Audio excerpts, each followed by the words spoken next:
হাত পাকা বলতে হবে, কিন্তু ইসলামের পক্ষ থেকে নির্দেশ আইতেছে যে যে যে জায়গার মধ্যে হাত পাকা দুর্বল, হ্যাঁ, তাদের শিশুপুত্র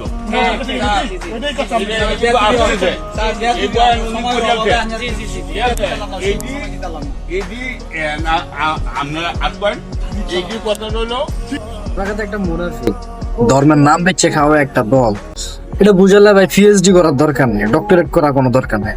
এগুলো আচার আচরণ দেখলে বোঝা যাবে যে এরা কি পরিমাণ ধর্মের নাম ভাঙ্গাই জীবনযাপন করে।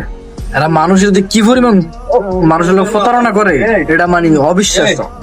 এই মাদার ফাঁকা গুলো মনে করেন নিজের স্বার্থে লেগে ধর্মের কয়েকবার ব্যস্ত করে।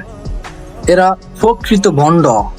এরা সাধারণ মানুষের সরল সোজা পায় যে পরিমাণ প্রতারণা দুর্নীতি করে দেন। নির্বাচন হলে এরা কি পরিমাণ প্রতারণা করলো জামাতে লোক কি করতেছে, সরমনায় 2 নম্বর কর্মী যে হাত পাকা আর সরমনায় যে জায়গার সমর্থন কম, হ্যাঁ, দুর্বল প্রার্থী দুর্বল, ওই জায়গায় ধানের শীষে ভোট দিয়ে লেবেলাই পীর সাহেব করছে। ওরা পীর সাহেব করতেও আমার খারাপ লাগে, ওরা গালি দিতে মনে চায়।